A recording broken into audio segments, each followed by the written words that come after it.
Então, nós debatemos rapidamente e chegamos à conclusão que não seria necessário ter moderadores, porque somos todos sujeitos autónomos e livres que controlam o seu próprio tempo, e eu tentarei também controlar o meu. Então, eu começo, a razão pela qual eu começo assim, o ciclo de palestras é um pouco na tentativa de justificar a própria escolha do tema. Então, para aqueles que viram no programa, o título provisório que eu dei à minha comunicação é Em Busca das Virtudes Perdidas? É uma questão. Reflexões sobre o presente e futuro da democracia.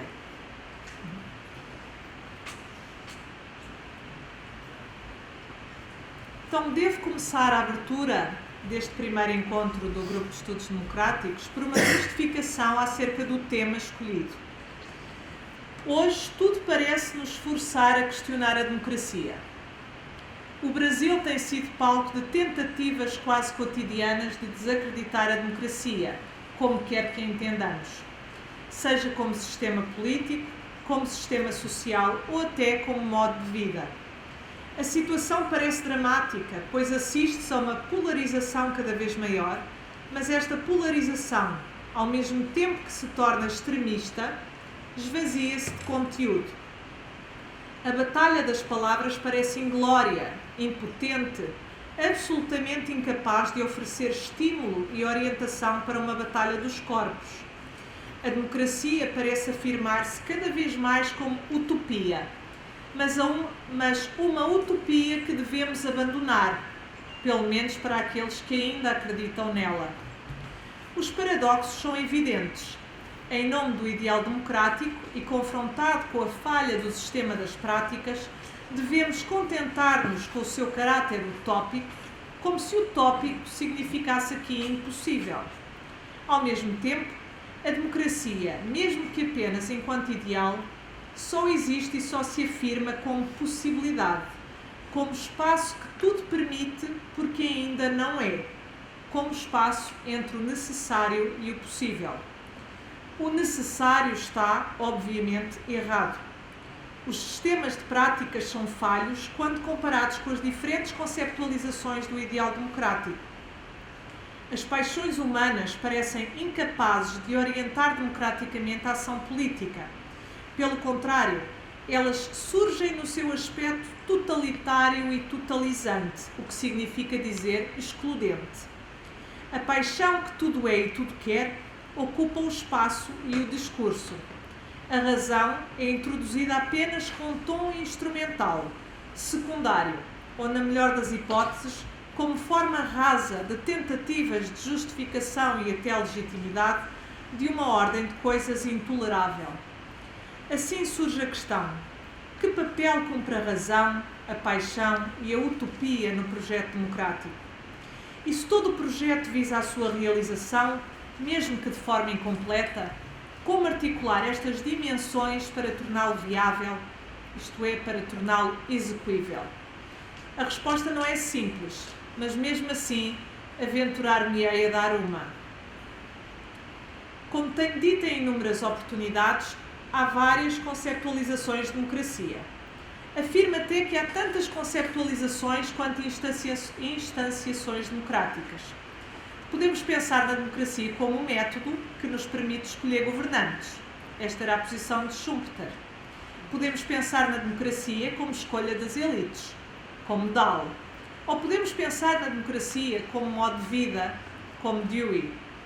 Eu penso na democracia neste último sentido, como estrutura básica de sociedade que engloba todas as instituições, mas também costumes, práticas e até o imaginário coletivo. A democracia não é um fato consumado. Ela é sempre um projeto, mas um projeto especial. Um projeto que toma como seu núcleo o indefinível, porque ele é sobretudo um projeto de constante transformação. Por outras palavras, o que a democracia tem de tão especial e o que me leva a preferi-lo sobre todas as outras alternativas possíveis é que ela não dita o que deve ser necessariamente. Ela não obriga a uma adoção estrita e severa de papéis pré-determinados. Ela não projeta o mundo ideal como um mundo imutável, estável, constante. Ela não busca a ordem, no sentido da redução do múltiplo ao uno, no sentido da sobreposição da identificação ou construção do mesmo sobre o outro, sobre o diferente. A democracia orienta, isto é, ela dá direções, mas ela não escolhe nem impõe uma. Ela não obriga a internalização de papéis, mas ela apresenta os papéis possíveis a desempenhar. Ela não diz imperativa ou categoricamente o que deve ser, mas o que pode ser. Ela não define o caminho, ela produz caminhos. Ela não define necessidades, ela produz possibilidades. Porém, na realidade, não existe algo como a democracia. Apenas nós, humanos, mortais, demasiado humanos, como Nietzsche dizia, humanos que têm um poder extraordinário de viver democraticamente ou não. A democracia, ou melhor, a possibilidade da democracia começa como escolha humana.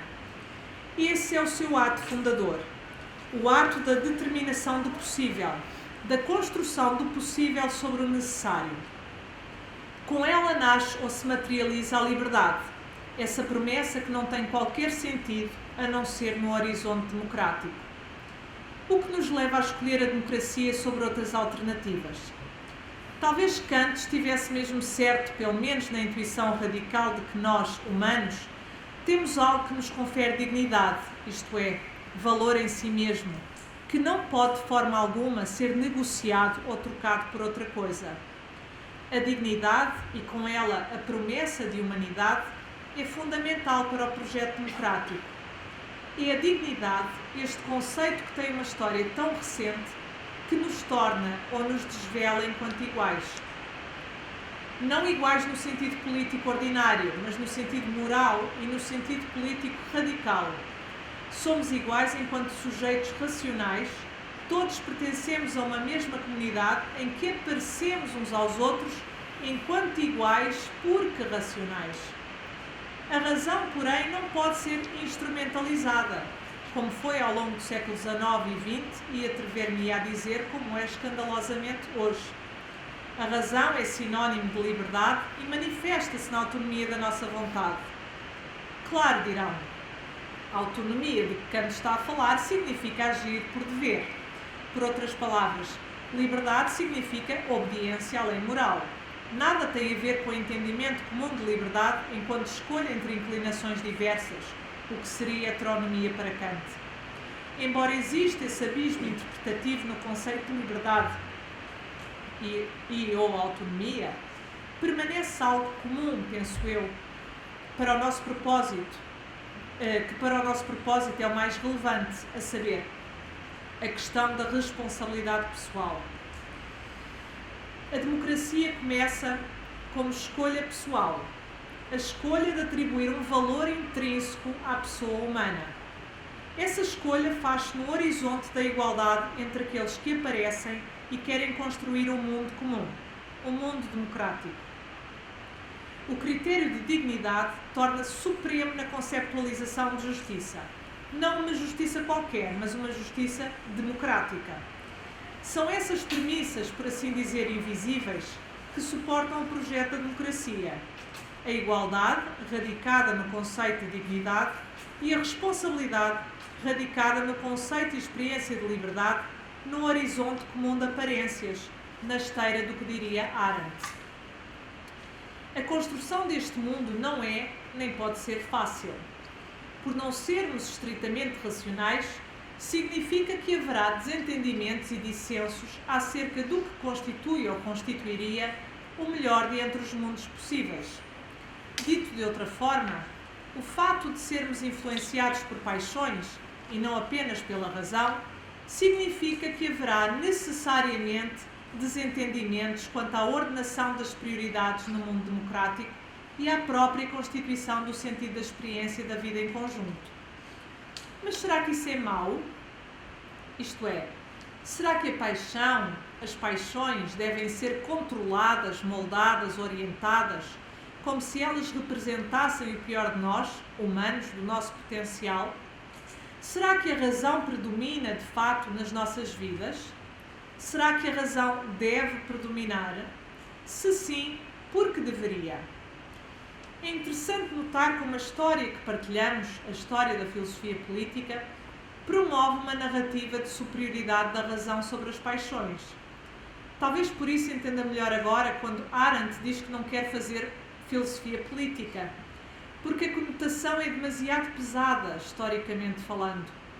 Se nos lembrarmos de Aristóteles, a construção da vida ética ou de uma vida virtuosa consiste no processo de aquisição e consolidação de hábitos de comportamento que estejam alinhados à nossa função específica, isto é, à nossa função racional. A eudaimonia consiste em treinar e desenvolver a nossa capacidade de agir bem, isto é, de forma adequada a cada circunstância particular. Por isso não se trata de uma ciência, no sentido de aquisição de conhecimentos, mas de uma prática constante.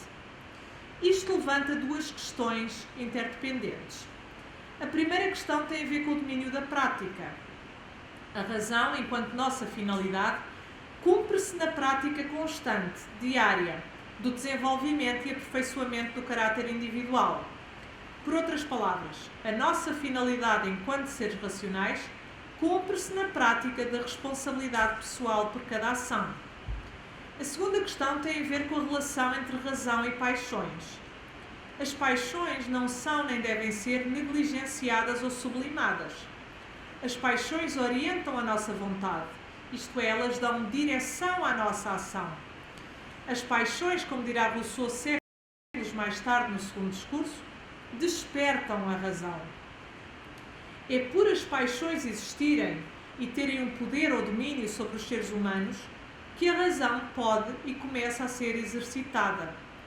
Mas também em Rousseau a liberdade surge como expressão e encarnação, até mesmo vitória, do possível sobre o necessário.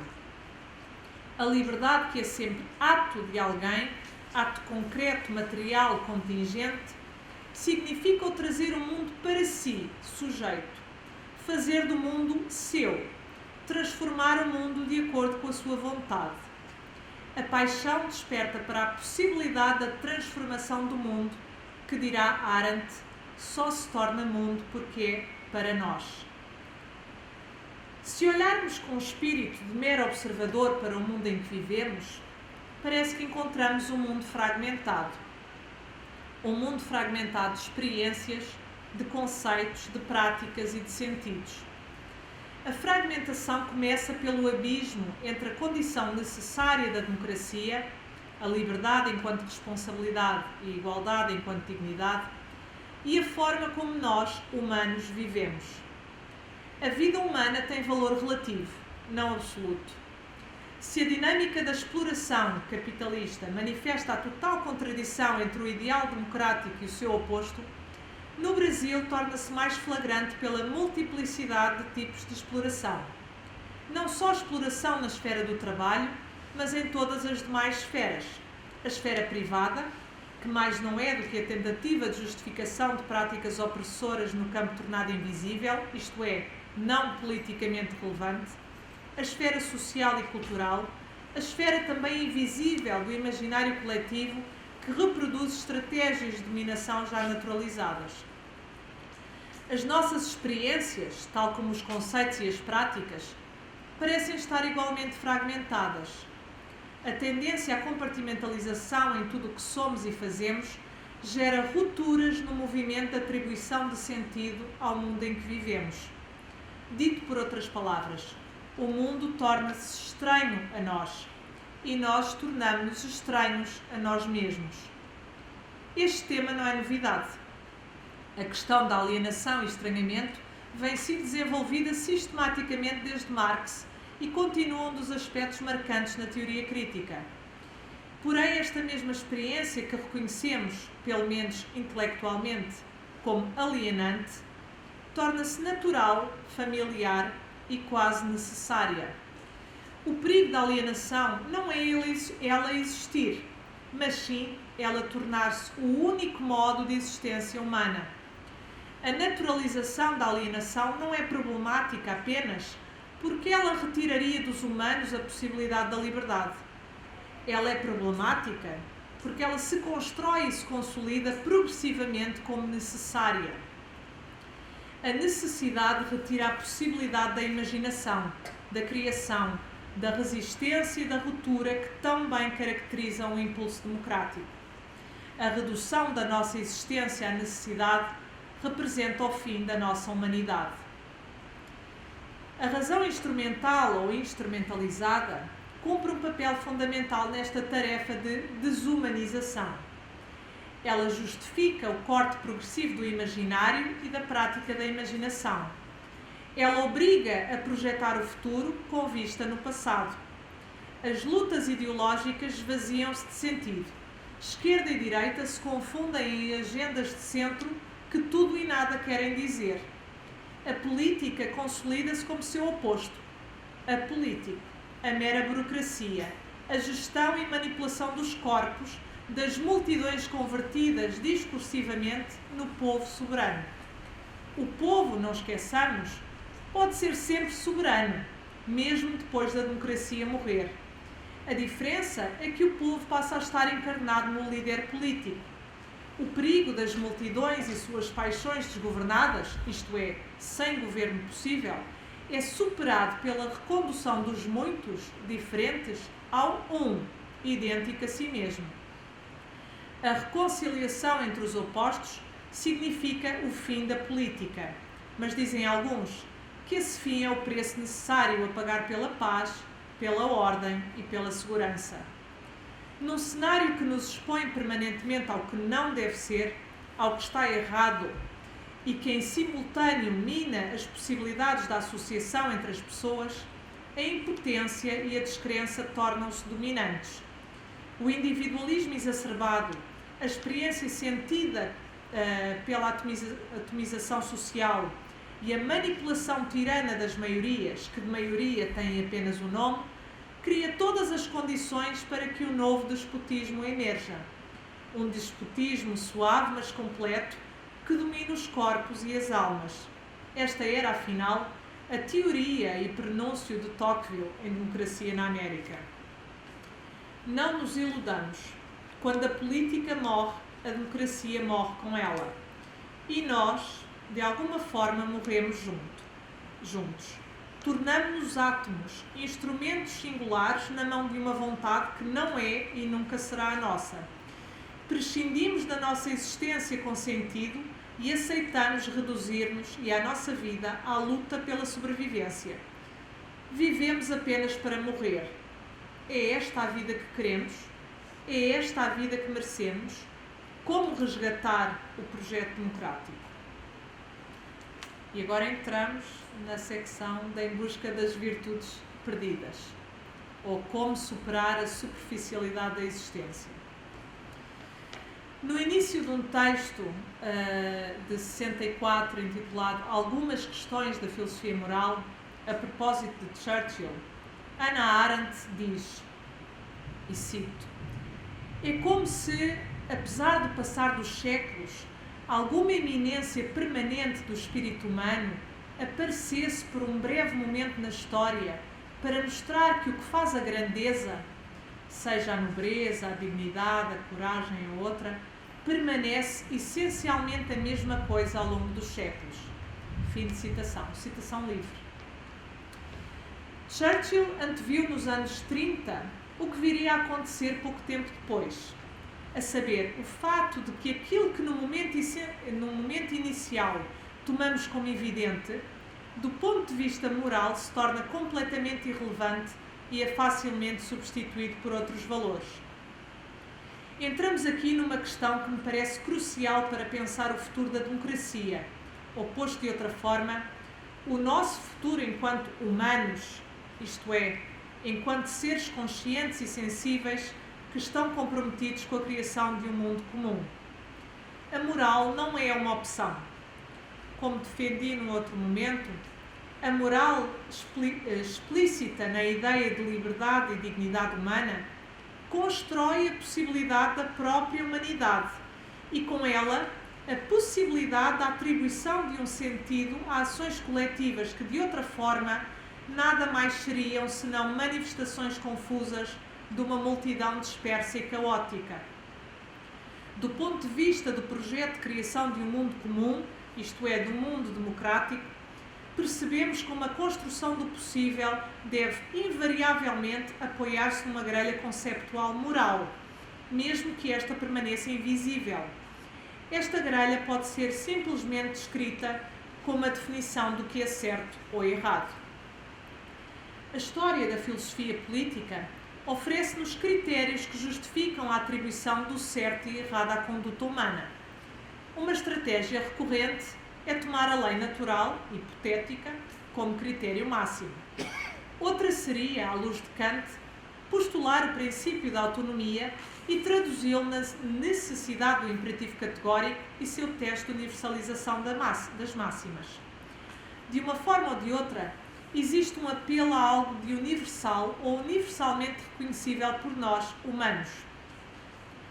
Porém, o século XX mostrou-nos que a evidência é tudo menos evidente e que, como também coloca Arendt, a moral se resume a costumes, mores, que podem ser facilmente substituídos. Até hoje, apesar da maioria dos países se autoproclamarem democráticos, assistimos passivamente a violações contínuas de agressão ao ser humano em todas as suas modalidades.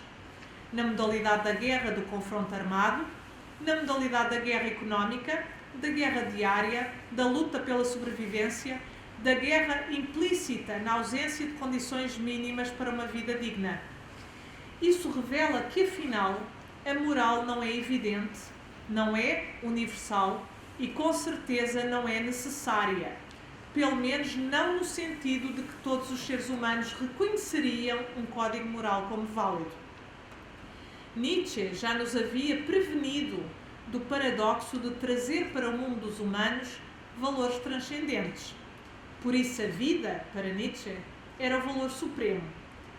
Esta vida não é evidente nem nunca foi. As guerras, os holocaustos, os massacres diários denunciam como a vida é irrelevante, como a vida não serve na prática como fim último da moralidade. No Brasil, relacionamos bem esta afirmação com a vida cotidiana. Os números da violência, dos assassinatos diários, das violações, dos estupros, dos abusos, mostram como a vida não tem valor. Ou melhor, como não é nem está interiorizado nos seres humanos o valor da vida humana. Neste sentido, podemos dizer que o Brasil é um excelente laboratório para pensar o desafio da democracia, que significa pensar o desafio da existência humana em conjunto. Um desafio que é moral, porque ainda precisamos responder à questão o que é certo e errado, e político, porque ainda precisamos imaginar soluções que estanquem a sangria e a morte. Assistimos como observadores quietos e imperturbáveis ao total colapso de valores que permitem a construção e sustentação de um projeto humano democrático viável. Este colapso não está retratado apenas nos governantes corruptos e mal intencionados. Este colapso está entre nós, em todo o lado. Dizia Arendt, a propósito da comparação entre o regime nazi e o regime de Stalin, que, cito, a moralidade colapsou num mero conjunto de costumes, não com os criminais, mas com pessoas comuns, ordinárias. O colapso aponta para a superficialidade da existência humana, isto é, ele denuncia a normalização de um modo de vida que poderíamos dizer é alienado. A alienação aqui não deve ser entendida no sentido marxista da alienação económica. É uma alienação mais profunda, pois significa que os seres humanos estão alienados do mundo, isto é, os seres humanos não encontram lugar no mundo, como dizia Arendt. Esta alienação é produto de um paradigma moderno que se desdobra em dois aspectos fundamentais. O primeiro tem a ver com o processo de tornar imanente todos os valores que até então eram transcendentes. Isso observa-se na esfera política, com a invenção de si mesma enquanto separada radicalmente da esfera religiosa, mas também na esfera moral, na medida em que, ao recusar valores transcendentes de justificação política, é preciso repensar a cola que liga os seres humanos para além das relações políticas de submissão à cidadania. O segundo aspecto tem a ver com o desenvolvimento do liberalismo enquanto ideologia política e reinvenção do seu paralelo moral, mais precisamente no contexto da afirmação e consolidação do paradigma democrático. Como Tocqueville bem descreveu na sua obra Democracia na América, a democracia, entendida no seu triplo aspecto de igualdade de condições, soberania popular e modo de vida, representa duas possibilidades opostas. A primeira possibilidade é que ela tenda para um novo tipo de despotismo. Este despotismo, especificamente democrático, só pode ter sucesso por ser apoiado por duas tendências simultâneas que são características do novo homem democrático. A tendência do individualismo enquanto ideologia dominante e a tendência ao isolamento e solidão enquanto prática cotidiana. Os novos homens democráticos transferem a sua impotência, fragilidade e pequenez no seu oposto, isto é, na figura imaginária da soberania popular.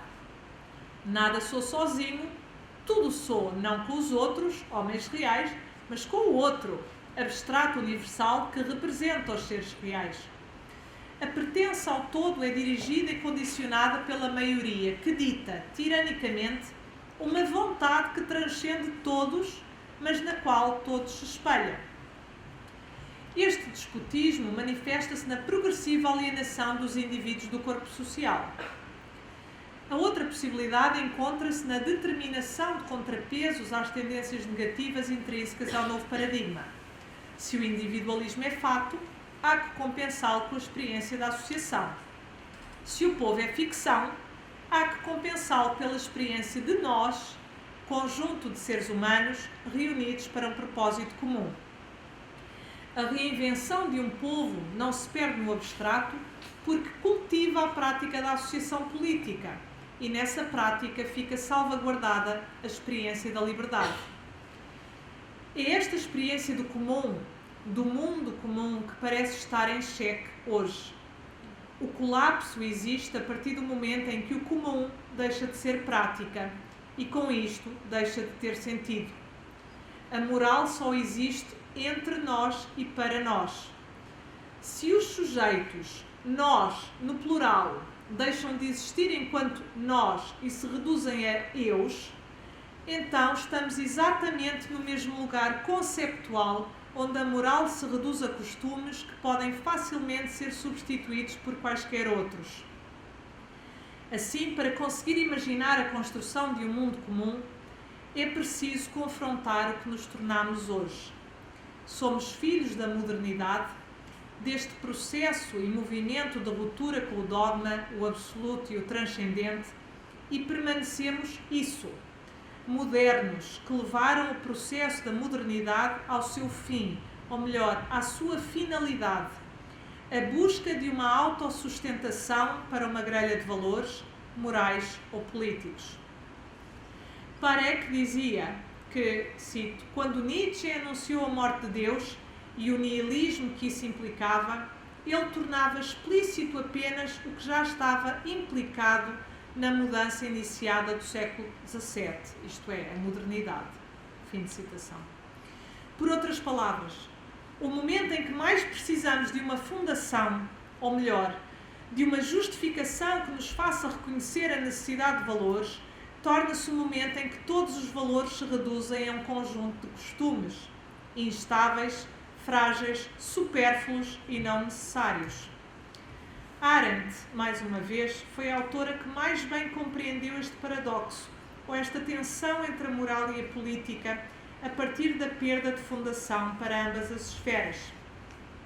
O eclipse e declínio da transcendência coloca sobre nós a tarefa quase impossível de criar do zero uma nova fundação para a comunidade política. Essa fundação tem de ser feita a partir, não do postulado, da intenção ou da mera formulação conceptual, mas da experiência humana. O desafio torna-se cada vez mais claro. Definir, isto é, criar, o critério que determina uma experiência como humana.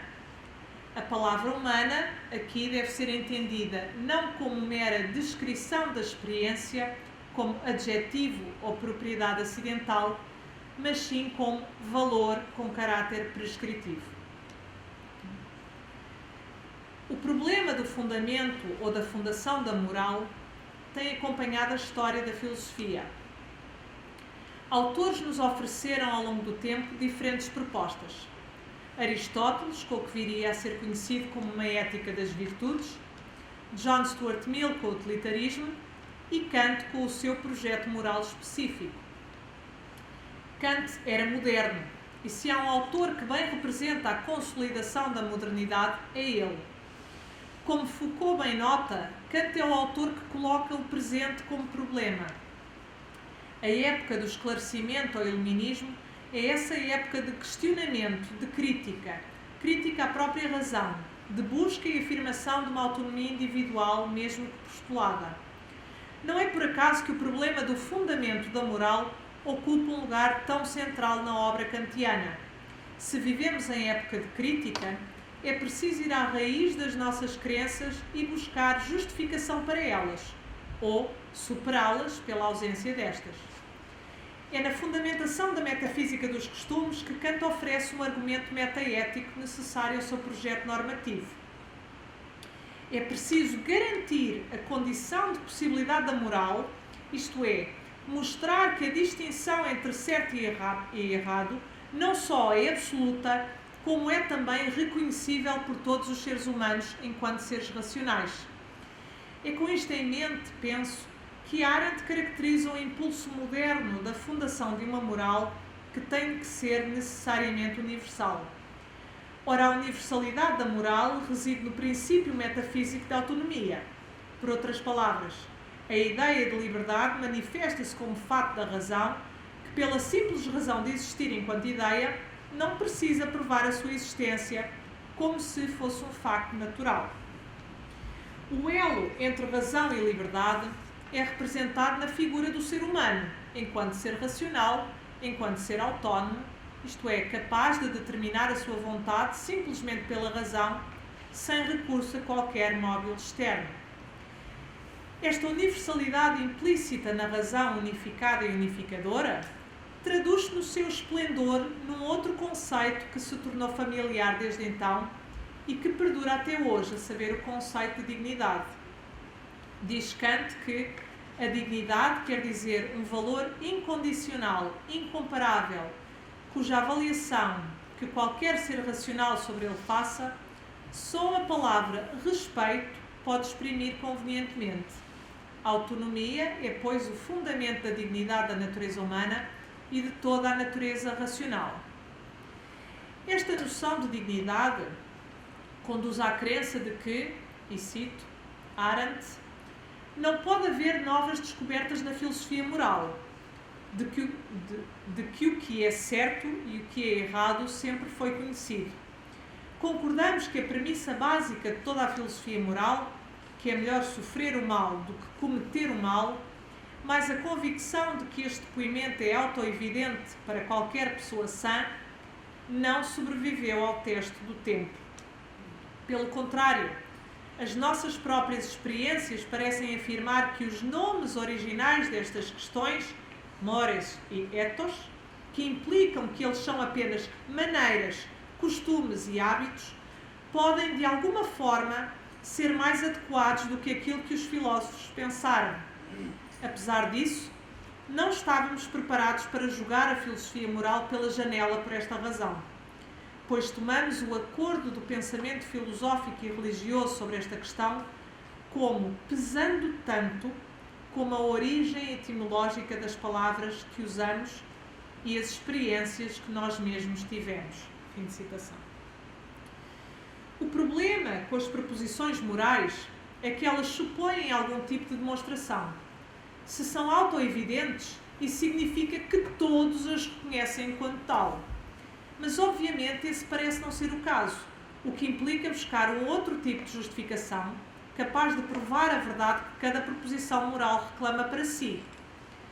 Kant diria que todos os seres humanos, enquanto seres racionais, conseguem reconhecer a verdade e validade universal do imperativo categórico, por exemplo.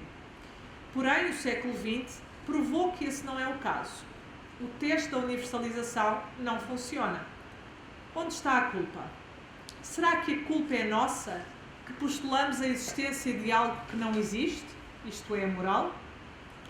Mas isso não significaria questionar o próprio estatuto da razão? Seria preciso primeiro dissociar razão e moral e conseguir provar de alguma forma que a moral não depende da razão e vice-versa, ou em terminologia kantiana, que é absolutamente irrelevante para o mundo das coisas regido pelas leis da natureza ter espaço para a ideia de liberdade, enquanto fundamento último do mundo sensível. No fundo, a prova está dada, com a redução da razão à sua instrumentalização apenas. Aí se perdeu o espírito da emancipação humana. Essa instrumentalização, ou a razão transformada em mera racionalidade, obriga a repensar os sentidos e possibilidades da humanidade e do conceito de pessoa humana, que é necessariamente um conceito moral. Diz Arendt, a qualidade de ser uma pessoa, como algo distinto de ser apenas humano, não está entre as propriedades individuais, prendas, talentos ou obstáculos com que os homens nascem e que eles podem usar ou abusar. A qualidade pessoal de um indivíduo é precisamente a sua qualidade moral, se tomarmos a palavra não no sentido etimológico, nem no seu sentido convencional, mas sim no sentido da filosofia moral. Mais adiante, Arendt diz: a nossa é a primeira geração desde o crescimento do cristianismo no Ocidente, no qual as massas, e não apenas a pequena elite, não acredita mais nos estados futuros, como os pais fundadores o colocam, e que por isso estão comprometidos, parece, a pensar a consciência como um órgão que reagirá sem esperança por recompensas e sem medo de punição. Se as pessoas ainda acreditam que esta consciência é informada por alguma voz divina, é, no mínimo dos casos, aberta à questão. Ora, se em última análise a moral diz respeito apenas ao indivíduo, enquanto singular, como devemos pensar a relação entre moral e política? Ou melhor, entre a capacidade de determinar o que é certo e errado num contexto privado e público? E cito mais uma vez Arendt.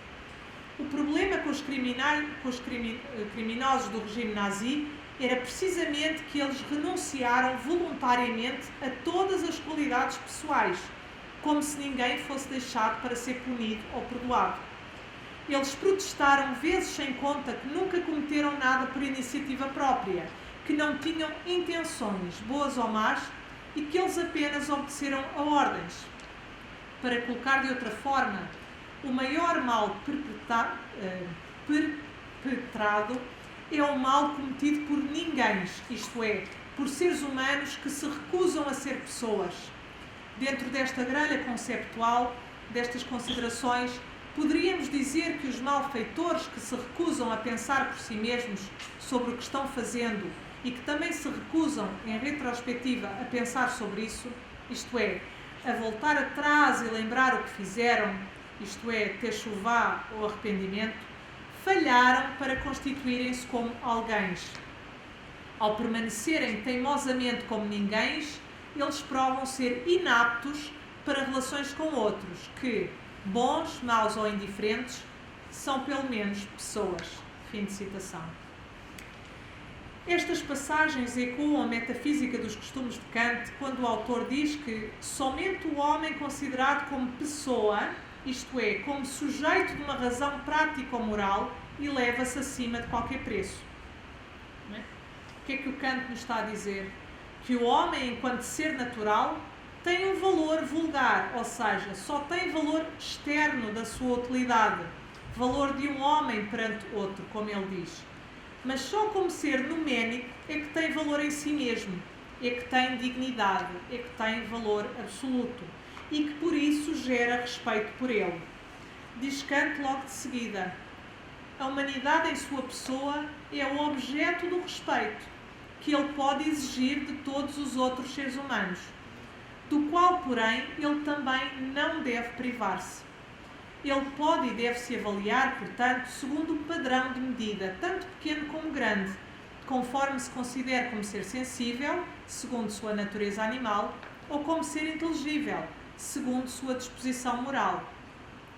Visto que ele tem de se considerar não meramente como pessoa em geral, mas também como ser humano, isto é, como uma pessoa que tem para consigo deveres impostos pela sua própria razão, a sua insignificância enquanto ser humano animal não pode prejudicar a consciência de sua dignidade enquanto ser humano racional.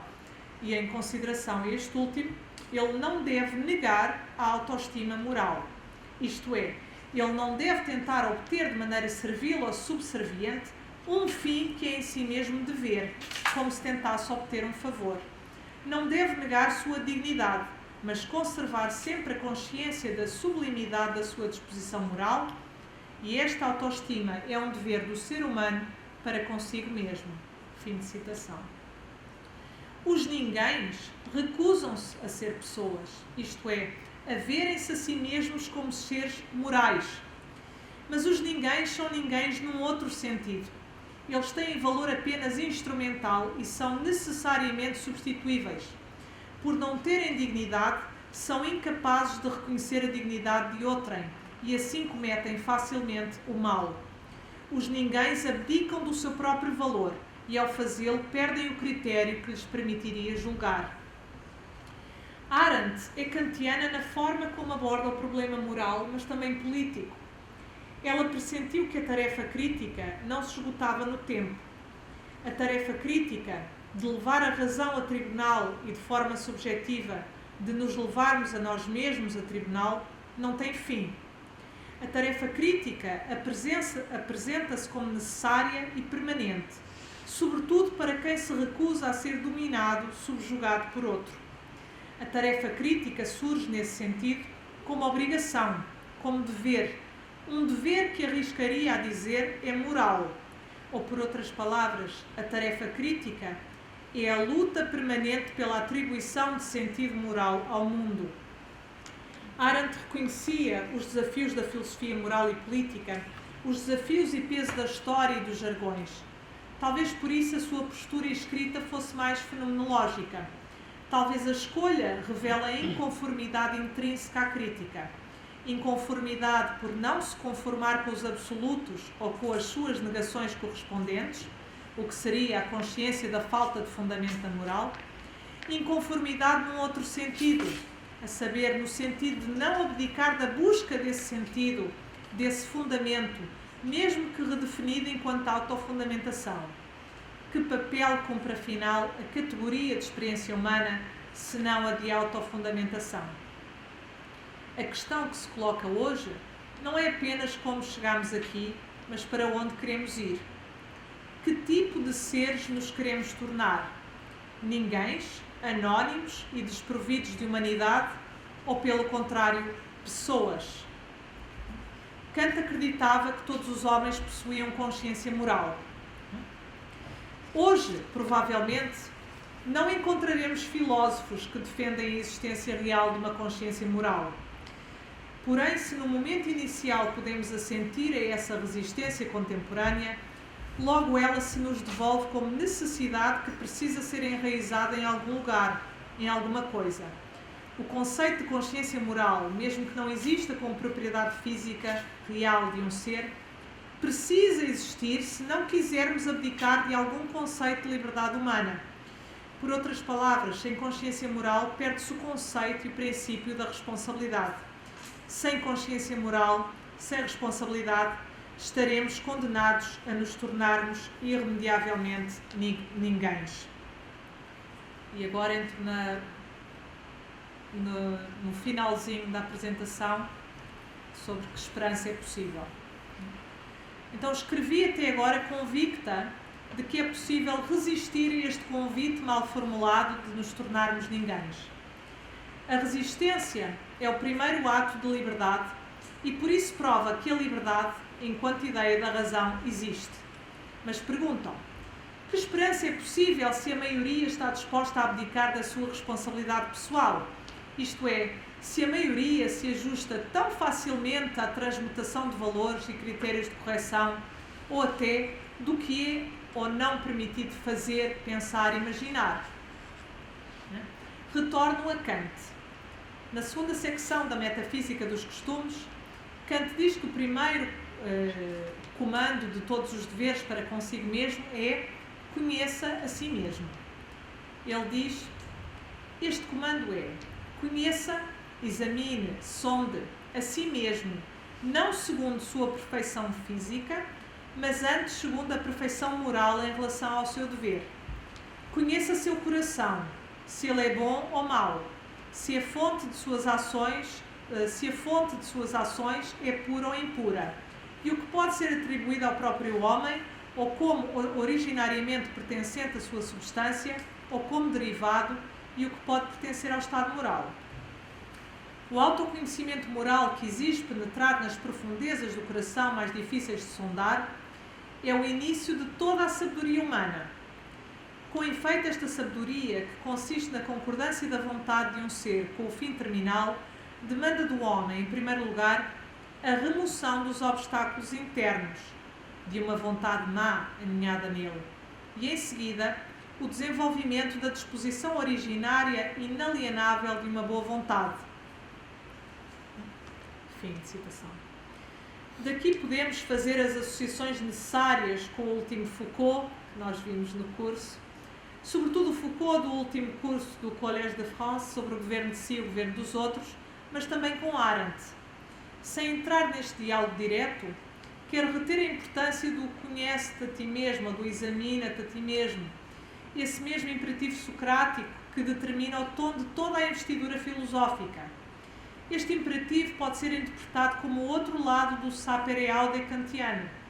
Conhecer-se a si mesmo implica, no momento inicial, aceitar o desafio, ousar saber, sair da zona de conforto, sair do espírito de tutela e submissão, mesmo que confortável.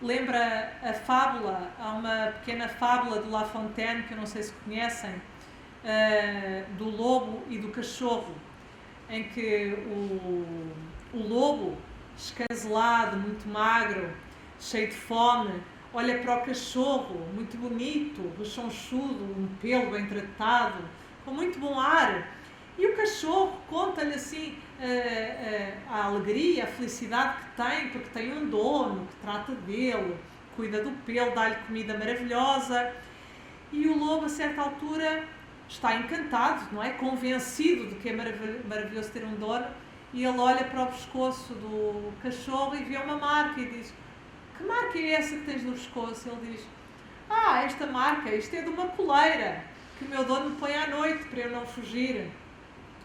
Uma coleira? Isso significa que ficas presa a noite toda? Sim, mas eu não vejo problema nenhum nisso. E o lobo fugiu. O lobo abandonou o cachorro e foi-se embora. Não é? Moral da história: a liberdade não tem preço. Não é? A liberdade está acima de tudo, tem este valor incondicional. É este sentimento, esta resistência à prisão, não é? Que nos pode indicar que alguma coisa nós temos que é nosso. Não é?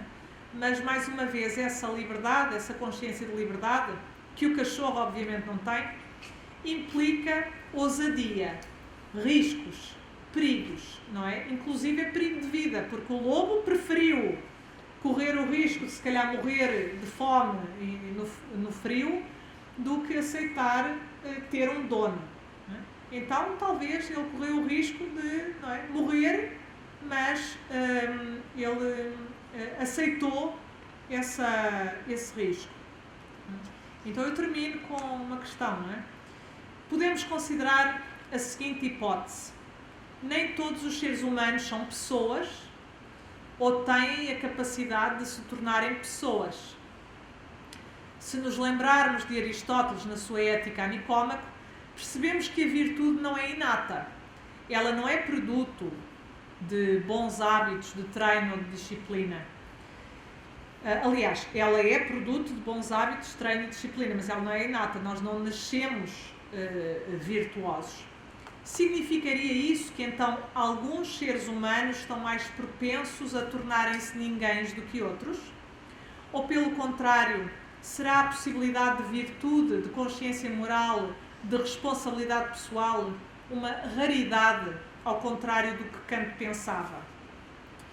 Penso que podemos argumentar nos dois sentidos. Porém, caso a realidade se torne critério de avaliação, ficaremos propensos a aceitar que a responsabilidade pessoal não é tão evidente, tão fácil ou tão simples quanto isso. Então, quais seriam as implicações em termos da dinâmica razão, razões e paixões? Em primeiro lugar, obrigar-nos-ia a rever os usos da razão. O fato de termos as faculdades não garante por si só o exercício das mesmas. Ora, a pessoalidade depende do exercício do uso prático da razão. Quer Kant, quer Aristóteles pensavam o ser humano via função ou finalidade. Se o ser humano é dotado de razão, e é essa que se apresenta como fator distintivo dos outros animais, isso significa que a nossa finalidade teria de estar vinculada a essa razão ou ser racional. Mas o fato de que muitos não usam, como esperado, a razão, no seu sentido prático, pode significar duas coisas. A nossa finalidade se define em termos de razão ou não. Se sim, não é? Então se nós dizemos a nossa finalidade define-se em termos da razão, então aqueles que não o fazem não cumprem a sua finalidade, o seu propósito. As implicações disto são mais profundas do que aparentam, na medida em que, ao não realizar o seu fim, o indivíduo compromete não só a sua própria vida, como a da espécie. Se a nossa finalidade não se define em termos da razão, então isso significa que deixamos de poder reivindicar qualquer lugar privilegiado ou superior em relação aos outros animais. Isso significaria também, por outro viés, que outra coisa, para lá da razão, teria um papel determinante na forma como os indivíduos ou os sujeitos se constroem. Dito por outras palavras, talvez as paixões sejam mesmo determinantes, e por paixões penso na história do Hobbes e do Spinoza, não é? Mas será que por dominarem isso significa que elas realizam a nossa finalidade? Respondendo a esta questão, temos que responder a outras duas. Que finalidade seria essa? Uma finalidade que não fosse ligada à razão. E quais as suas implicações? Ora, a relação entre razões e paixões pode ser analisada em dois níveis: o nível individual e o nível coletivo. A nível individual, a história da filosofia dá-nos inúmeros exemplos de como a razão domina, molda, orienta as paixões, até chegar ao projeto kantiano da afirmação radical da razão sobre elas. Porém, isso significa que, por um lado, a paixão tem uma natureza incontrolável e que, por isso, exige medidas dominadoras sobre ela, e, por outro lado, que a razão tem uma capacidade de dominar, de impor, de gerir, de dar ordem e estabilidade. A nível coletivo, se pensarmos no modo como as comunidades políticas se constituem e mantêm, isso significa que as paixões dos indivíduos, pensados ainda como multidão, devem ser orientadas e subsumidas por um poder superior e coercitivo. As práticas de dominação garantem a coesão de um corpo social que, por natureza passional, é instável. E assim a dominação torna-se racionalmente justificável. Pensando em termos de democracia, podemos dizer que o que torna o projeto democrático tão crítico, isto é, tão propenso e até definido por crises sucessivas, tem a ver com a tensão irresolúvel entre razões e paixões por um lado e a tensão entre política e moral por outro. As paixões são suficientemente fortes para romper com a estabilidade democrática, que é sempre frágil, pontual e insegura. Por isso, neste sentido, a democracia permanece utopia. A utopia da comunidade estável e duradoura dos seres humanos iguais e livres. A democracia permanecerá utopia enquanto os ninguéms existirem e dominarem. A democracia distópica, ou a possível de fazer, requer a construção contínua de cidadãos conscientes e responsáveis e o desenvolvimento de técnicas que controlem o perigo sempre presente da erupção das multidões incontroláveis. Dito por outras palavras, o futuro da democracia hoje depende de torná-la possível, fazendo do mundo o nosso lugar, construído por nós e para nós. Obrigada.